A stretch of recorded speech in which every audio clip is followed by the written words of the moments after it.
नमस्कार जय जगन्नाथ आम चैनल को आपण मानकु बहुत बहुत स्वागत। सांग माने 10 जुलाई गुरुवार दिन पड़ुछि आषाढ़ पूर्णिमा जहाकू आमे माने गुरु पूर्णिमा बोली मध्य कहि थाउ। तो एही पूर्णिमा दिन आपण घर को नहीं आसंतु एही गछर चेर तापरे देखिबे आपणक जीवन रे किभली भाबरे बड़ परिवर्तन हेबाकू जाउछि। जदि आपण मानक जीवन रे धनर अभाव रहुछि, परिवार रे कौनसी सदस्यंकर देह बारंबार असुस्थ हेउछि, आपणक जीवन रे अशांति लागी रहुछि, गृहरे सदस्य मानक भितरे कलह एवं मनांतर मतांतर हेउछि, आपण आपणकर समस्त चेष्टारे विफल हेउछंती, जेते परिश्रम कला परे भी आपणकू सेतिकी धन प्राप्त हेउनाही, तेबे ए सबु समस्यार समाधान पाइबा पाई भिडियोटी को शेष पर्यंत निश्चय देखंतु, कारण एही भिडियो रे आपणकर ए सबु समस्यार समाधान रहिछि। भिडियोटी को आरंभ करिबा पूर्वरु आपण माने भिडियो को गोटे लाइक करी चैनल टी को सब्सक्राइब करि दियंतु एवं कमेंट बॉक्स रे श्रद्धा और भक्तिर सहित जय माँ लक्ष्मी निश्चय लिखंतु। आपणक जीवन रे चालुथिबा ए सबु समस्यार आजी समाधान हेबाकू जाउछि। एही भिडियो रे आजी से सबु विषय रे आपण मानकू कहिबाकू जाउछि। जेउ नियम गुड़िक पालन करिबा द्वारा एवं एपरी गोटिए गछ अछि जेउ गछ माध्यम रे आपण ए सबु समस्यार समाधान करि पारिबे। तेबे सांग माने एही गछटीर ना हेउछि अपमार्ग गछ। एही गछटीकू आपण माने अनेक स्थान रे देखिथिबे एवं देखिला परे साधारण गछ भाबी अणदेखा मध्य करि देइथिबे, किंबा एही गछटी आपणक घर पाखरे किंबा आपणक बगीचार मध्य निश्चय उठिथिबो एवं आपण एहाकू अनाबना गछ भाबी उपाड़िकी फोपाड़ी मध्य देइथिबे। मात्र वर्तमान ठारू आपण माने सावधान होई जांतु। एही भिडियोटी को देखि सारिबा परे आपण एपरी भूल आउ कदापि भी करिबे नाही। हाँ सांग माने, आपण माने जदि एही गछटीर चमत्कारी गुण, आयुर्वेदिक गुण एवं तांत्रिक गुण विषय रे जानि नियंती, तेबे आपण एही गछटी को केबे भी ओपाड़िकी फोपाड़ीबार भूल करिबे नाही। कौन आपण माने जानती जे एही वृक्ष रे भगवान विष्णु, भगवान महादेव एवं शनिदेवंकर वास होइथाए एवं एही गछर मूलरे बा चेररे माता गंगांकर मध्य आशीर्वाद रहिथाए। एही वृक्षर मूलरे माता गंगा वास करिथांती। सांग माने, जदि आपणक जीवन रे दारिद्रता लागी रहुछि एवं आपण सबु समस्या रे चिंताग्रस्त होई रहुछंती, तेबे एही वृक्षटी आपणकर से सबु समस्यार समाधान करि देई पारिबो। एही वृक्षटी आपणक जीवन को धन आसीबार बाट को खोली देई पारिबो। एही वृक्ष माध्यम रे माता लक्ष्मींकर आशीर्वाद मध्य प्राप्त करि पारिबे। एही वृक्षर प्रयोग द्वारा आपणकू आपणक भाग्यर साथ मिलिबो।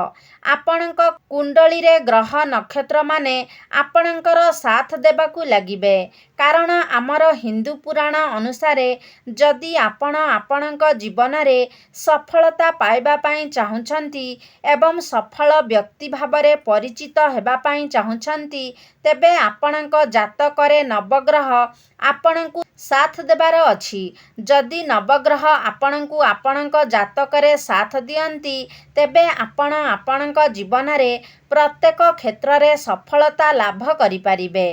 सांग माने, एही वृक्षटी को आम राज्य रे आमे अपमार्ग वृक्ष भाबरे जानि थाउ।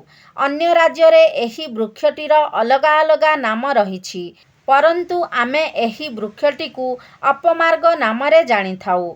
एहार नाम एथिपाई अपमार्ग होइछि कारण एहा ओलोटा होइथाए। ସଂସ୍କୃତରେ ଅପମାର୍ଗର ଅର୍ଥ ହେଉଛି ଓଲଟା ଚାଲିବା। କାରଣ ଏହି ବୃକ୍ଷର ସବୁଠାରୁ ବିଶେଷ କଥା ହେଉଛି ଏହି ବୃକ୍ଷର ମଞ୍ଜି ଓଲଟା ହୋଇଥାଏ। ଆପଣ ପ୍ରତ୍ୟେକ ବୃକ୍ଷରେ ଦେଖିଥିବେ, ସାଧାରଣତଃ ପ୍ରତ୍ୟେକ ଫୁଲ ଗଛରେ ଦେଖିଥିବେ, ସେମାନଙ୍କର ଯେଉଁ ମଞ୍ଜି ଥାଏ ତାହା ସାମ୍ନା ପଟକୁ ରହିଥାଏ। ମାତ୍ର ଏହି ବୃକ୍ଷରେ ତା'ର ମଞ୍ଜିଗୁଡ଼ିକ ଓଲଟା ହୋଇ ରହିଥାଏ। ଏହି ବୃକ୍ଷ ବିଷୟରେ ଆହୁରି ଏକ ଗୁରୁତ୍ୱପୂର୍ଣ୍ଣ ଏବଂ ବିଶେଷ କଥା ହେଉଛି, ଯେତେବେଳେ ପୃଥିବୀ ଉପରେ ଅମୃତର କିଛି ବିନ୍ଦୁ ପଡ଼ିଥିଲା, ସେତେବେଳେ କିଛି ଛିଟା ଏହି ବୃକ୍ଷ ଉପରେ ମଧ୍ୟ ପଡ଼ିଥିଲା। ଏହା ଏକମାତ୍ର ଗୋଟିଏ ବୃକ୍ଷ ଅଟେ ଯାହା ଉପରେ ଅମୃତର କିଛି ବୁନ୍ଦା ପଡ଼ିଥିଲା। ତେବେ ସାଙ୍ଗମାନେ, ଏହି ବୃକ୍ଷକୁ ନେଇ ପ୍ରଥମ ଉପାୟଟି ହେଉଛି, ଆପଣ କ'ଣ ଜାଣନ୍ତି ଯେ ଏହି ବୃକ୍ଷ ଦୁଇ ପ୍ରକାରର ହୋଇଥାଏ? ଗୋଟିଏ ଶ୍ୱେତ ଅପମାର୍ଗ ଏବଂ ଗୋଟିଏ ଲାଲ ରଙ୍ଗର ଅପମାର୍ଗ। ଆପଣଙ୍କୁ ଲାଲ ରଙ୍ଗର ଅପମାର୍ଗ ନେଇ ଆସିବାର ଅଛି ଏବଂ ସେଥିରେ ଦାନ୍ତ ଘଷିବାର ଅଛି। ଆପଣ ସେହି ଲାଲ ଅପମାର୍ଗରେ ଦାନ୍ତ ଘଷିବା ଦ୍ୱାରା ଆପଣଙ୍କର ଦାନ୍ତ ଭଲ ରହିଥାଏ ଏବଂ ଆପଣଙ୍କର ବାକ୍ୟ ସିଦ୍ଧି ମଧ୍ୟ ହୋଇଥାଏ। ବାକ୍ୟ ସିଦ୍ଧିର ଅର୍ଥ ଏହା ଯେ ଆପଣ ଆପଣଙ୍କ ମୁଖରେ ଯାହା ବି କହିବେ ତାହା ସତ୍ୟ ହୋଇଯିବ। ଆପଣ ଏହି ଉପାୟକୁ ଯଦି ପ୍ରତ୍ୟେକ ସପ୍ତାହରେ ଗୋଟିଏ ଦିନ କରନ୍ତି, ତେବେ ବି ଆପଣଙ୍କୁ ଏହାର ଲାଭ ମିଳିବ। ଏବଂ ଯଦି ଆପଣ ପ୍ରତିଦିନ ଏହି ଉପାୟଟିକୁ କରନ୍ତି, ତେବେ ଆପଣଙ୍କର ବାକ୍ୟ ସିଦ୍ଧି ହୋଇଥାଏ। ଏହା ବ୍ୟତୀତ ଆପଣ ଅପମାର୍ଗର ଚେରକୁ ମାର୍ଗଶିର ମାସର ପୂର୍ଣ୍ଣିମା ତିଥିରେ ସକାଳୁ ସକାଳୁ ଏହାର ଚେରକୁ ଆପଣଙ୍କୁ ପଞ୍ଚ ଉପଚାର କରି ପୂଜା କରିବାର ଅଛି ଏବଂ ମନ୍ତ୍ର ଦ୍ୱାରା ଏହାକୁ ଅଭିମନ୍ତ୍ରିତ କରି ଆପଣଙ୍କୁ ଏହାକୁ ନିଜ ହାତରେ ବାନ୍ଧି ନେବାର ଅଛି। ଏହି ଉପାୟକୁ ଆପଣାଇବା ଦ୍ୱାରା ଆପଣଙ୍କ ଜୀବନରେ ଯେତେ ବି ବଡ଼ ସମସ୍ୟା ଥାଉ, ତାହା ଗୋଟିଏ କ୍ଷଣରେ ହିଁ ସମାପ୍ତ ହୋଇଯାଇଥାଏ। ଏହି ଚେର ଆପଣଙ୍କୁ ଆପଣଙ୍କ ଜୀବନର ସମସ୍ତ ସମସ୍ୟାଠାରୁ ରକ୍ଷା କରିଥାଏ। ତେବେ ଏହାକୁ ଅଭିମନ୍ତ୍ରିତ କରିବାର ମନ୍ତ୍ରଟି ହେଉଛି ମହାମୃତ୍ୟୁଞ୍ଜୟ ମନ୍ତ୍ର। ମନ୍ତ୍ରଟି ହେଉଛି ଓಂ ତ୍ରୟମ୍ବକଂ ଯଜାମହେ ସୁଗନ୍ଧିଂ ପୁଷ୍ଟିବର୍ଧନଂ ଉର୍ବାରୁକମିବ ବନ୍ଧନାନ୍ ମୃତ୍ୟୁର୍ମୁକ୍ଷୀୟମାମୃତାତ୍। ଏହି ମନ୍ତ୍ରକୁ ଜପ କରିବା ସମୟରେ ଆପଣ ନିଜ ମନ ମଧ୍ୟରେ ପ୍ରଭୁ ମହାଦେବଙ୍କୁ ଧ୍ୟାନ କରିବା ଉଚିତ। ଏହା ଥିଲା ଲାଲ ଅପମାର୍ଗର ଉପାୟ। ଏବେ ଆସନ୍ତୁ ଜାଣିବା ଶ୍ୱେତ ଅପମାର୍ଗର ଉପାୟ ବିଷୟରେ। ତେବେ ଏହି ଶ୍ୱେତ ଅପମାର୍ଗକୁ ଆପଣଙ୍କୁ ଗୃହରେ ଲଗାଇ ତାକୁ ସଠିକ୍ ଜାଗାରେ ରଖିବା ଉଚିତ। ଏପରି କରିବା ଦ୍ୱାରା ଆପଣଙ୍କ ଗୃହରେ ସୁଖ ସମୃଦ୍ଧି ଆସିଥାଏ। ଏହାଛଡ଼ା ଯେଉଁମାନେ ନିଃସନ୍ତାନ ଅଛନ୍ତି, ସେମାନଙ୍କୁ ସନ୍ତାନ ସୁଖ ମଧ୍ୟ ପ୍ରାପ୍ତି ହୋଇଥାଏ। ଆପଣ ଏହି ଶ୍ୱେତ ଅପମାର୍ଗକୁ ଜଳାଇ ଏହାର ଭସ୍ମରେ ଆପଣ ଯଦି ଗାଈ ଘିଅରେ ଏହାର ଭସ୍ମକୁ ମିଶାଇ ସେବନ କରନ୍ତି, ତେବେ ଆପଣଙ୍କୁ ସନ୍ତାନ ପ୍ରାପ୍ତି ହୋଇଥାଏ। ଏହି ଉପାୟଟିକୁ କରିବା ପୂର୍ବରୁ ଆପଣ ନିଜ ମନ ମଧ୍ୟରେ ମହାଦେବଙ୍କୁ ଆରାଧନା କରନ୍ତୁ। ଏହା ସହିତ ମାତା ଲକ୍ଷ୍ମୀଙ୍କୁ ମଧ୍ୟ ସ୍ମରଣ କରନ୍ତୁ। ଗର୍ଭବତୀ ମହିଳାମାନଙ୍କ ପାଇଁ ଶ୍ୱେତ ଅପମାର୍ଗର ଆଉ ଗୋଟିଏ ଉପାୟ ହେଉଛି, ଆପଣ ରବିବାର ଦିନ ପୁଷ୍ୟା ନକ୍ଷତ୍ରରେ ଶ୍ୱେତ ଅପମାର୍ଗର ଚେରକୁ ନେଇ ଆସନ୍ତୁ ଏବଂ ଏହି ଚେରକୁ ସେହି ଗର୍ଭବତୀ ମହିଳାଙ୍କର ଅଣ୍ଟାରେ ବାନ୍ଧି ଦିଅନ୍ତୁ। ଏହି ଉପାୟକୁ କରିବା ଦ୍ୱାରା ତାଙ୍କ ଜୀବନରେ ପିଲାଟି ଜନ୍ମ ହେବା ପର୍ଯ୍ୟନ୍ତ ଯେଉଁ କଷ୍ଟ ଆସିବ, ସେହି କଷ୍ଟକୁ ଏହି ଚେର ହରଣ କରିଦେବ। ସେ ସମସ୍ତ ସମସ୍ୟାରୁ ମୁକ୍ତ ହୋଇ ପିଲାଟିକୁ ଭଲରେ ଜନ୍ମ ଦେବେ। ଆପଣ ଯଦି ଧନ ପ୍ରାପ୍ତି କରିବା ପାଇଁ ଚାହୁଁଥାନ୍ତି, ତେବେ ଆପଣଙ୍କ ପାଇଁ ଏହି ଉପାୟଟି।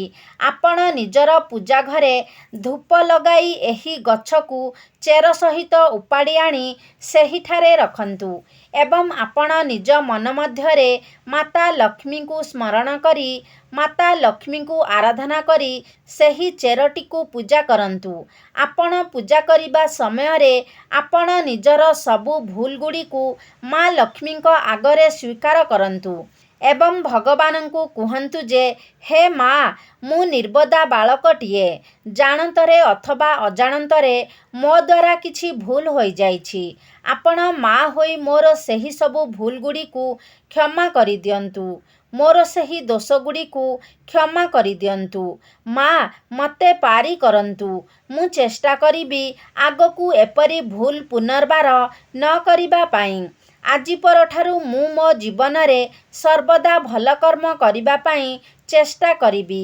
ଏହାପରେ ଆପଣ ଈଶ୍ୱରଙ୍କୁ ପ୍ରାର୍ଥନା କରନ୍ତୁ ଯେ ହେ ମା ଲକ୍ଷ୍ମୀ, ମୋ ଜୀବନରେ ଯେତେ ବି ଦୁଃଖ କଷ୍ଟ ଅଛି, ମୋ ଜୀବନରେ ଅର୍ଥଜନିତ ଯେତେ ବି ସମସ୍ୟା ଅଛି, କୃପା କରି ସେସବୁକୁ ମୋ ଜୀବନରୁ ଦୂର କରିଦିଅନ୍ତୁ ଏବଂ ଆପଣ ଆପଣଙ୍କର କୃପା ମୋ ଉପରେ ସର୍ବଦା ରଖିଥାନ୍ତୁ। ଏହାପରେ ଆପଣ ଯେଉଁ ଚେରକୁ ସେଠାରେ ପୂଜା କରିଛନ୍ତି, ସେହି ଚେରରୁ ଛୋଟ ଖଣ୍ଡେ କାଟି ନେଇ ଆପଣ ଯେଉଁଠାରେ ପଇସା ରଖୁଛନ୍ତି ସେହି ସ୍ଥାନରେ ରଖିଦିଅନ୍ତୁ। ଏହା ଆପଣଙ୍କର ଲକ୍ଷ୍ମୀ ପ୍ରାପ୍ତିର ଉପାୟ ଏବଂ ଏଥିପାଇଁ ଆପଣ ଚେଷ୍ଟା କରନ୍ତୁ ଯେ ଲାଲ ରଙ୍ଗର ଅପମାର୍ଗ ନେବା ପାଇଁ ଏବଂ ସେହିଦିନ ପରଠାରୁ ଆପଣ ପ୍ରତିଦିନ ସକାଳେ ପିମ୍ପୁଡ଼ିମାନଙ୍କୁ କିଛି ନା କିଛି ଖାଇବାକୁ ଦିଅନ୍ତୁ। ଯଦି ଆପଣଙ୍କ କୁଣ୍ଡଳୀରେ ଶନିଗ୍ରହ ଜନିତ ପୀଡ଼ା ଥାଏ, ଆପଣଙ୍କୁ ଶନିଙ୍କ ପାଇଁ ପୀଡ଼ା ଭୋଗିବାକୁ ପଡ଼ୁଥାଏ, ତେବେ ପ୍ରତି ଶନିବାର ଦିନ ଆପଣ ପିମ୍ପୁଡ଼ିକୁ ଏବଂ ମାଛକୁ କିଛି ଖାଦ୍ୟ ଖାଇବାକୁ ଦିଅନ୍ତୁ। ଯଦି ଆପଣଙ୍କର ଦାମ୍ପତ୍ୟ ଜୀବନରେ କିଛି ମତଭେଦ ରହିଛି ଏବଂ ସମ୍ପର୍କ ଭଲ ନାହିଁ, ତେବେ ସ୍ୱାମୀ ସ୍ତ୍ରୀ ଏକା ସାଙ୍ଗରେ ଅଟା ଚକଟି ସେଥିରେ ରୁଟି ତିଆରି କରି ସ୍ୱାମୀଙ୍କ ହାତରେ ସେହି ରୁଟି ଉପରେ ଗୁଡ଼ ଲଗାଇ ଗାଈକୁ ଖାଇବାକୁ ଦିଅନ୍ତୁ। ସେହି ରୁଟିରେ କିଛି ଘିଅ ମଧ୍ୟ ଲଗାଇ ଦେବେ। ଆପଣ ଯେତେବେଳେ ଗାଈକୁ ସେହି ରୁଟି ଖାଇବାକୁ ଦେବେ, ସେତେବେଳେ ଗାଈକୁ ପ୍ରଣାମ କରି ତାଙ୍କଠାରୁ ଆଶୀର୍ବାଦ ମାଗିବେ ଯେ ହେ ଗୋମାତା, ଆମ ଜୀବନରେ ଯେତେ ବି ଦୁଃଖ କଷ୍ଟ ମତାନ୍ତର ମତଭେଦ ଚାଲିଛି, ସେସବୁକୁ ହରଣ କରିନିଅନ୍ତୁ। ଆମକୁ ଯେମିତି ସୁଖ ଶାନ୍ତିର ପ୍ରାପ୍ତ ହେଉ। ତେବେ ଏହା ଥିଲା ଅପମାର୍ଗ ବୃକ୍ଷକୁ ନେଇ କିଛି ବିଶେଷ ଉପାୟ, ଯାହାଦ୍ୱାରା ଆପଣ ଆପଣଙ୍କର ଅନେକ ସମସ୍ୟାର ସମାଧାନ କରିପାରିବେ। ତେବେ ସାଙ୍ଗମାନେ, ଆଶା କରୁଛି ଆଜିର ଭିଡ଼ିଓଟି ଆପଣମାନଙ୍କୁ ନିଶ୍ଚିତ ଭାବରେ ଭଲ ଲାଗିଥିବ। ଯଦି ଭଲ ଲାଗିଛି ତାହେଲେ ଲାଇକ୍ କରନ୍ତୁ, ସେୟାର କରନ୍ତୁ। ଆମ ଚ୍ୟାନେଲକୁ ଯଦି ସବସ୍କ୍ରାଇବ୍ କରିନାହାନ୍ତି ତାହେଲେ ସବସ୍କ୍ରାଇବ୍ କରିଦିଅନ୍ତୁ ଏବଂ କମେଣ୍ଟ ବକ୍ସରେ ଜୟ ମା ଲକ୍ଷ୍ମୀ ନିଶ୍ଚୟ ଲେଖନ୍ତୁ।